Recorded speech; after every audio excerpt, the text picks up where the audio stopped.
Chapter 2, we discussed how important mobile site speed is when it comes to increasing conversions. Now we'll dive deeper into how to actually fix speed. It will get technical and concrete. Step 1 is to track speed and set KPIs. And this is actually the key to long-term success. Because if company stakeholders don't see the correlation between speed and revenue, the speed project might get forgotten after a while, or the engineers don't get enough time and resources to fix the issues. So one solution is to purchase a tool that will keep track of speed for you. There are many to choose from, and they have different metrics in their focus. Here I'll go through some of the free alternatives that you can start with. Let's begin with the open source tool webpagetest.org. Test your site like this. Enter URL, choose a test location close to your market, and choose the connection. Here we would recommend 3G fast if you are selling globally. Then click on the tab Chrome and choose Emulate Mobile Browser. You can also capture a Lighthouse report. Then you need to check if you hit these targets. Your load time measured on 3G fast should be below 5 seconds. Speed index, which shows how fast the above-the-fold content loads, should be below 3 seconds on 3G fast. And you can also check bytes in, that is, page weight, and try to get below 1 megabyte or at least 1.5 megabyte. Regularly start tracking your most important pages, for instance through an API connected to WebPageTest.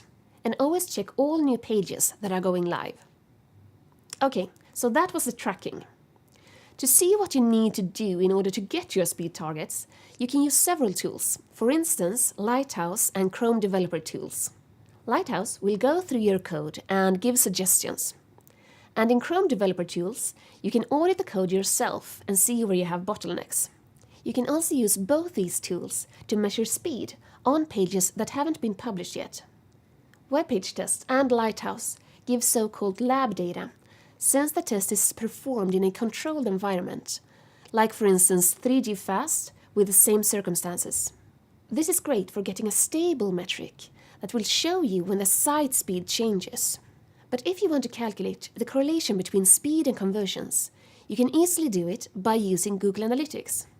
But then you need to know that Google Analytics uses field data, that is, real user monitoring, which gives a mix of Wi-Fi, 4G and 3G, and the metric may vary depending on which traffic you get from which market. So if you go to this link, we've created a script that will help you show the correlation between speed and conversions in your Google Analytics data. This is what your analytics team need to know about this dashboard. Conversion rates alter depending on seasonality, campaigns, and media mix. But since the same campaigns reach both mobile and desktop, then a great campaign will make both mobile and desktop conversion rates go up. So you can divide the mobile conversion rate with the desktop conversion rate and see if the mobile site is becoming stronger or weaker regardless of campaigns. This metric is called relative mobile conversion rate.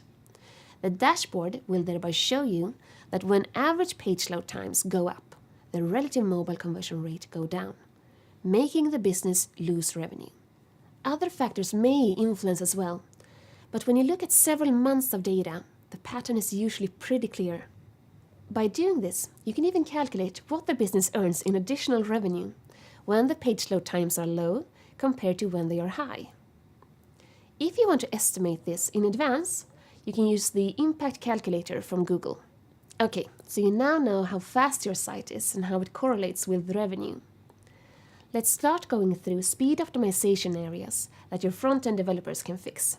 Let's start with one of the biggest challenges to good speed: having too many or too big images. Several studies show that web pages are becoming bigger and bigger, and images and videos are usually the reason. Here's a checklist for doing image optimization. Review if you really need all the images on the page. Then check if the mobile site loads any images that aren't visible on the page, but only used for desktop. It's actually surprising how often this happens. Use the image analysis and WebPageTest to see how much you can compress the images. Then look into automatic tools for resizing and compression of images. improve the user experience by making sure that images in the upper part of the page load really fast, and images further down load when people start scrolling. Finally, sliders are generally not good for making sure that images load fast. Have you optimized all your images? Great. Then let's move to the next step. Next step is to go through the critical rendering path, which refers to making sure that the content that people see and need first is displayed first. The trick is to go through your render blocking resources. For instance, make sure you prioritize the above-the-fold content. Go through your CSS and only load what is needed on the actual page. If it is possible, you can even inline the critical CSS and load the rest in a script. Make sure you only load the necessary JavaScript, and use async or defer for anything that you can load later. Defer means that the resources are loaded after everything above, and async means that it doesn't block the rendering path, but loads at the same time.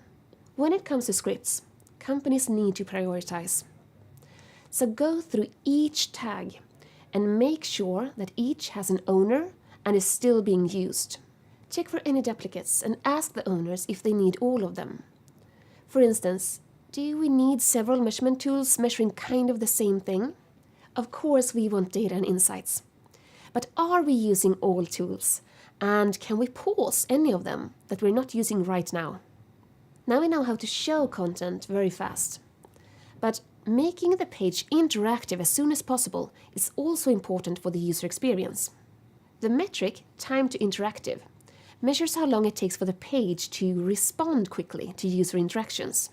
The main recommendation to improve your time to interactive is to defer or remove unnecessary JavaScript. Many sites place all their scripts in one file and deliver a big bundle at initial load.